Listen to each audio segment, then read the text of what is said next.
Guys, this second last fight, guys, I wasn't really wanting to talk about this one, but after I saw this fight live at the time and then I recorded it at the time with some of the footage, this was hilarious. So, so guys, here's the thing.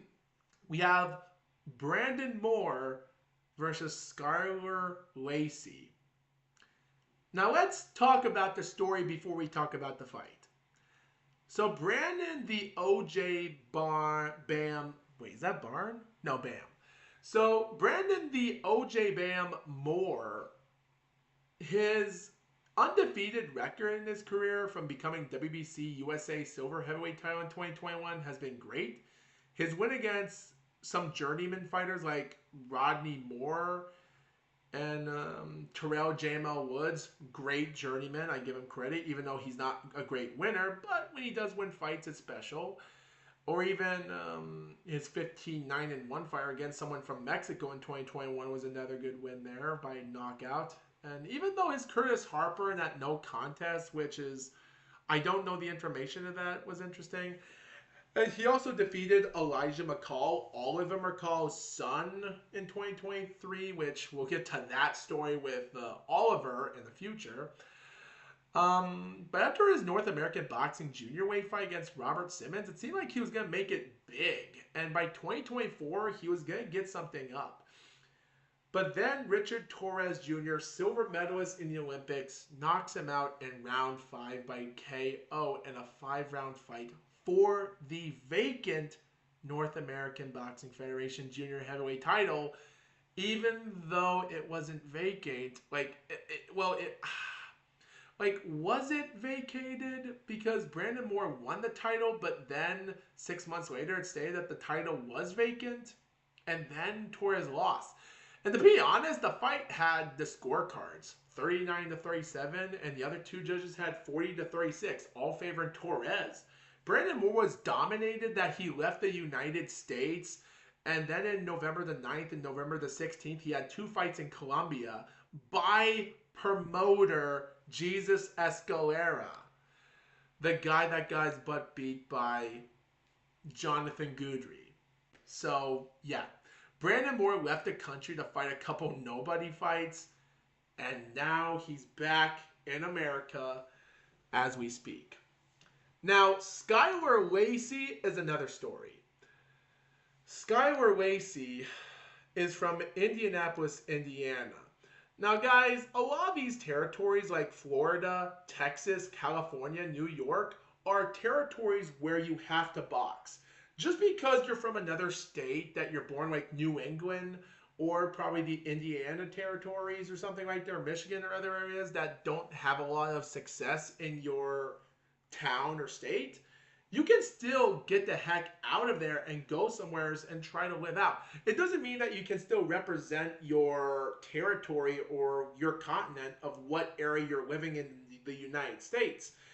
But Skylar Lacey from Indianapolis, Indiana, with 10 fights, 8 wins, 6 knockouts, 2 draws, he fought in Mexico in his debut in 2022, and for some interesting reason, he was winning fights by knockout. Like, he was fighting in areas like Mississippi, Las Vegas, and places like Louisville, and other places. And by the end of 2023, he did got his competition wasn't that much to talk about in his first 7 wins until his 8th professional fight where he took on Antonio Mireles. Now, this guy from Iowa, USA, was 8-0. He had an interesting record, and his wins were far better than Skylar Lacey. And it was a 6-round fight that ended in a majority draw with 2 judges scoring it even, and the other had 58-56 for Skylar. But when I looked at that fight, I thought Skylar did win the first 4 rounds, but I guess some people robbed it there, so I really thought Skylar won that fight. He comes out in 2024, takes on 11-6 fighter that his last fights were a loss-win, and the last 4 fights were all losses. So his other fighter in 2024 was a jobber. And then a month later, he takes on George Arias. Now, George Arias was 18-0 undefeated by 2022, but then in April of 2023, he lost against Jared Anderson by round 3 ranked quarterman retirement. And George Arias comes back a full year later to take on Skylar Lacey in an 8-round contest. And all 3 judges got majority decision draw. 2 scored it even, 76, and the other had 77-75 for George. So at this moment, I'm like, well, at least Skylar Lacey is fighting hard. Like, even if he's not in a good contender against these fights, at least he took on a good contender that used to be a heavyweight contender that was trustworthy. And he did put a good show. Like, he did 1/2 the round. So, even though, depending on, I haven't seen much of it. So, but there was some interesting stuff because when looking back at some of the footage about Skylar Lacey, it was ridiculous because Skylar Lacey's highlights in his career of boxing, should I say, are not much to look at. Because Skylar Lacey and his boxing abilities at the time were tough because Skylar Lacey used to be an MMA type fighter. I think he was.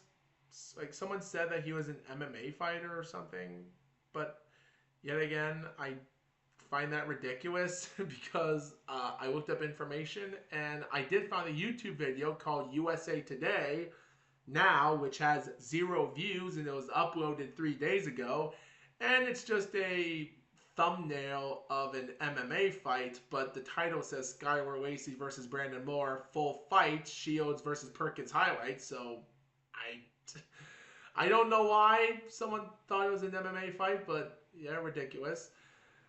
But yeah, pretty much you get the message. There was a lot of problems here, and it seemed like, but looking back at it, shut the hell up.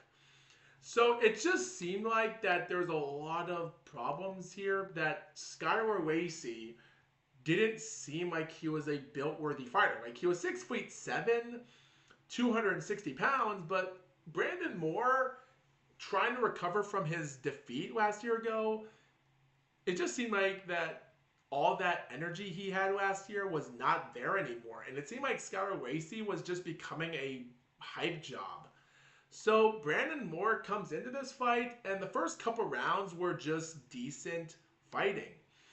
Like, Brandon Moore was coming in, like, he was landing shots, and the first couple rounds didn't seem that bad. I wouldn't say it was entertaining or enough, but it was good enough for Brandon Moore to try to put some offensive work in the fight. And then we come to round 3.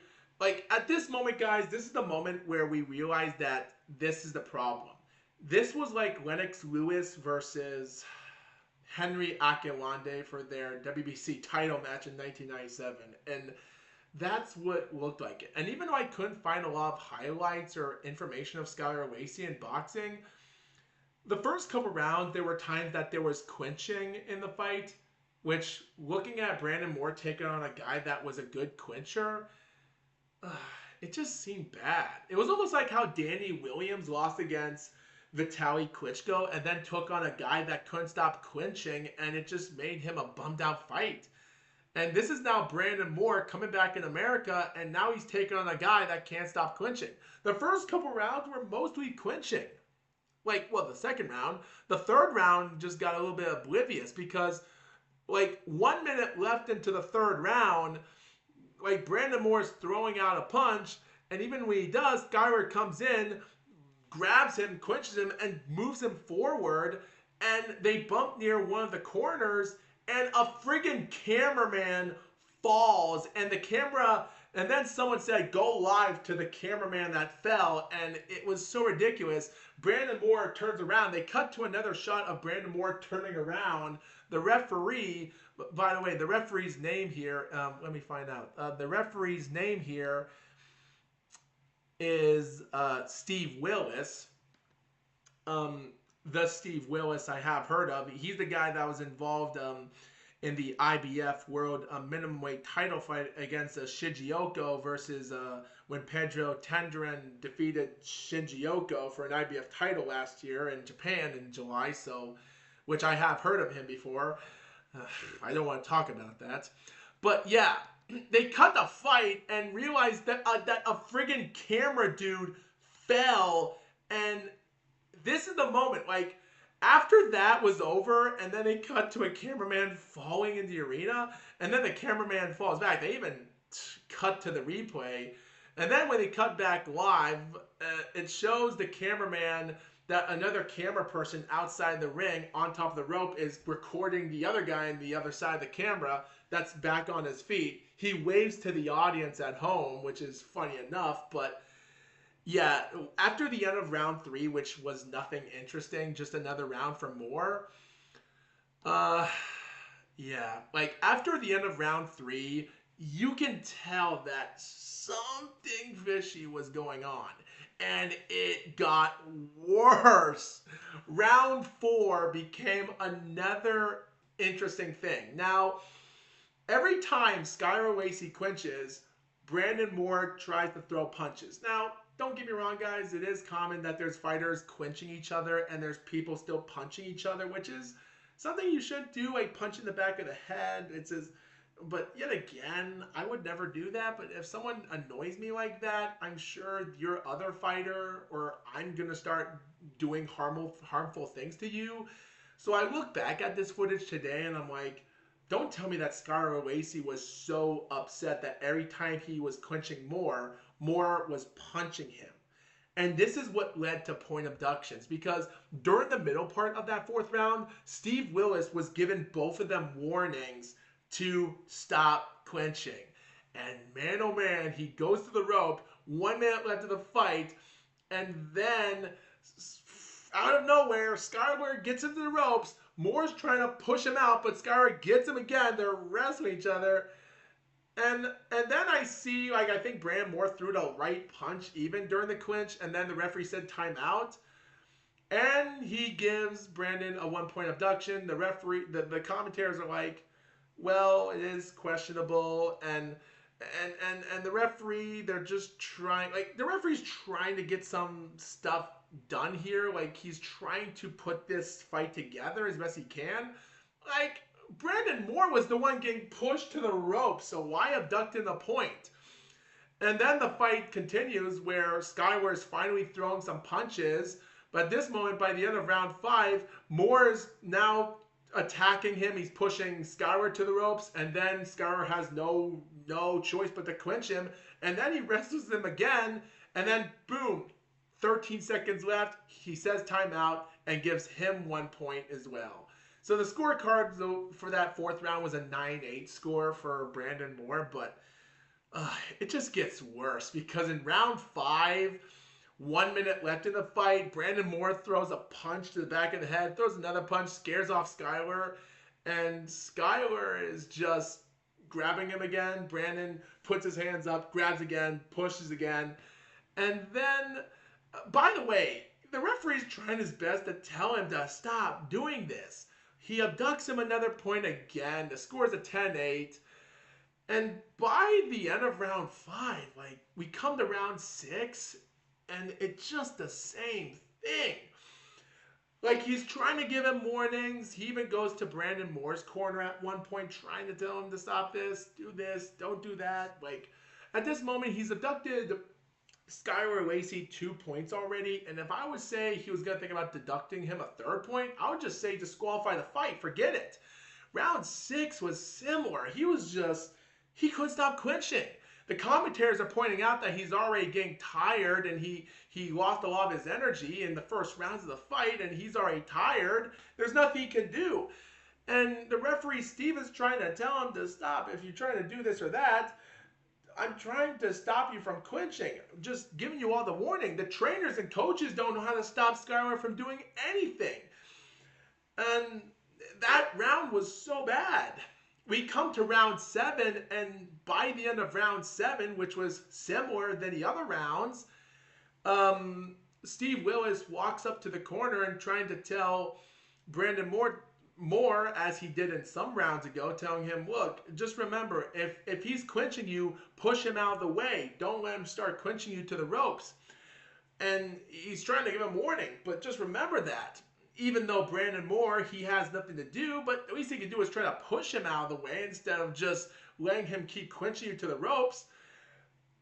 And guess what? We come to round 8. They're starting to wrestle each other. The commentators are pointing out this is a WWE thing. And oh boy, they're going to think right in the next couple minutes. Because 23 seconds into the fight, guess what? They're wrestling each other. Steve Willis says timeout again. Gives him another 3rd-point penalty. And I'm like, come on, just disqualify him. And the referee is telling him so much, like, oh, you're holding him, man. But just once you get there, once you keep your hands through, it gets, like, most of the commentators, like, he's smothering everything, like he should be pushing, using his body weight. He's not fighting, he's not doing everything.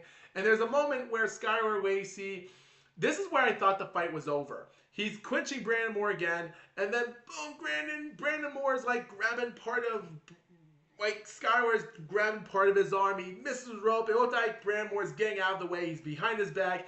He's throwing multiple punches, and the referee stops it, which is like, might as well just end the fight there. And he's just wrestling him every single way. It was just, like, at that moment, seeing Brandon Moore throw those crazy heavy punches while in the clinching move, I didn't know why Steve Willis didn't stop the fight there. I don't know why he didn't stop it there. Because seconds later, they're back into the ring. He throws a punch. Brandon throws another left punch. And for some reason, Skylar goes up, goes under, grabs his body like it's an MMA thing, Kurt Angle. And I thought maybe, well, you might as well go for the Olympic Slam.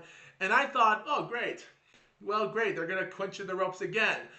The referee's going to stop it. And guess what? Brandon is getting pushed to the back with Skylar with his head right over here, grabbing him down with his head right to his buttocks. And he's pushing him forward to the ropes.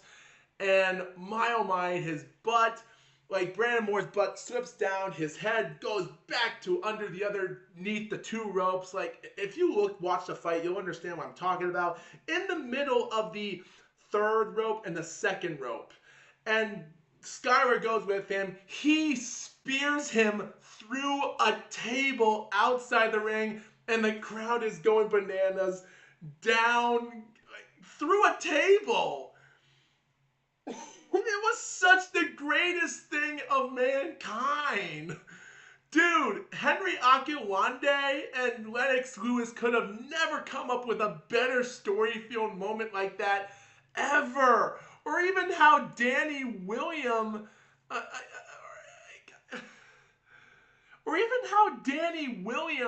once got involved with that one time. Like, it's so ridiculous. Like, it was so, like, I don't know what to say. It was so crazy. I was shocked when I saw that. Like, no one can even find this fight to be crazy than how Danny Williams took on that guy named Zoltan Patrani in 2005 after his Klitschko loss. This one right here cemented craziness in boxing when it comes to a fighter that can't stop holding a fighter that much. It was the craziest thing of mankind. But the referee decides to give them a 20 count. The fight stopped with 46 seconds of the round. But on BoxRec, it says 51 seconds of the fight ended. But the time clock on TV on DAZN says 2 minutes and 14 seconds left. So it was 46 seconds. The camera cuts to Steve Willis counting 6, 7, 8. He's saying whoever gets back to the count of 20. It's a count of 20? What is this? Japanese professional wrestling? Like, I heard Japan has their own saying that if you don't get back to the ring at a count of 20, it's over. Like, what? It's what? What country are we from, man? What? And then after he counts to 13 or 14 or so, Skylar's picked up his right leg to the back. Brandon Moore is back is right here, but his part of his feet are on top of the canvas of the ring, while Skylar Lacey's feet are still stuck to the one bottom of the layer of rope. So part of his body is still half like this, but still trying to wrestle. And now he's trying to wrestle. I'm trying to push Brandon Moore down to stop him from getting back to the ring at a count of 20. Steve Willis realizes that. And at the count of 14, they're wrestling each other. He's trying to stop Brandon Moore from getting his butt back to the ring. And none of the people, none of the commentators, there's one guy with a cap and a red jacket on, and other people looking at them. Like, no one's stopping this. The rule is people that are outside of the ring, whether if a boxer falls down or if he's actually hurt, people aren't supposed to touch the fighters, or else if they try to get them back up or touch them, it's a disqualification. So all the people out in the arena are just standing there still, just seeing Skylar Lacey just wrestling Brandon Moore, trying to stop him from getting back in the ring. Are you kidding me? And Steve Willis is like, that's it, that's enough, that's it, fight's over. Like, the fight ends when Skylar Lacey picks up his, I think Brandon Moore grabbed him, and or maybe Skylar Lacey fell forward again because his feet finally leaves the rope of the canvas and falls down with Brandon. And as he's now gets his final body down to the ground, the referee's like, that's it, the fight's over, that's it. Brandon Moore gets back up. It's crazy. There's a blonde woman behind the background of the other side of the ring with her mouth like this, with an iPhone like this going. And Steve Willis is like, that's it, fight's over, fight's over. Brandon Moore gets back to the ring, and he just does what he does. He just, oh, all right, winner, yay. And then he looks to the other side of the rope and goes, and Skylar Lacey gets back to the ring, and Brandon Moore's doing his wiggle dance, and the crowds are crazy. Guys, this fight, I give this fight a 0 out of 10. This has to be one of the worst boxing fight in the history of mankind. I have to say, even though Zhou Zhang versus Tate in 2014 was a really dumb fight, and I gave that 0 out of 10 as well, like, was this fight boring? No. Well, the first couple rounds were not much of entertainment, but like they were starter-ups because you want the fight to end. I wanted the fight to end because 10:50 p.m. is when the Clarissa Shields versus Daniel Perkins starts. Their ring walk, but we had to wait an extra half an hour until 11:30 p.m. until the fight started. So, yeah, it was crazy. They show us the replay. They show us everything. They show us how the table smashed down to earth, and the tables, all of the equipment, lighting equipment, everything goes down. They show us another angle of Skylar Lacey trying to stop Brandon Moore, and Brandon pushes him through his body and gets back to the ring. It was crazy. It was a crazy fight, but it was just... guys, I will give credit. I'm not going to say that Steve Willis did a bad job. Like, guys, if I was in Steve Willis's shoes, I would be a little bit bad as well. Because, guys, if I was in Steve Willis's shoes that day, I would be like, you might as well just say, call the fight there. Because I just didn't really think Steve Willis would just continue to fight. Because if I would have said to myself the first seconds of that fight, Skylar was being that vicious to Brandon Moore, and then Steve Willis deducted him a third point, I would be like, screw the third point deduction. That's like 3 strikes. And I'm just going to say disqualification because I don't want no one else to get hurt, or to say this match is a waste of time because it was a waste of time.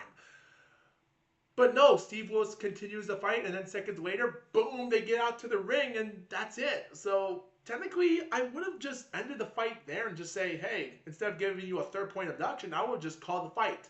That's what I would have done.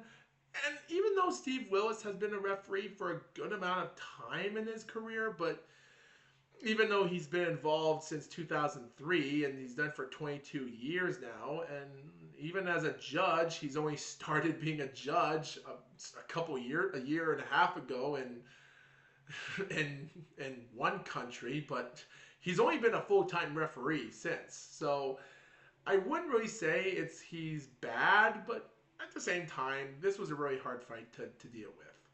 It is what it is, but what else can you say?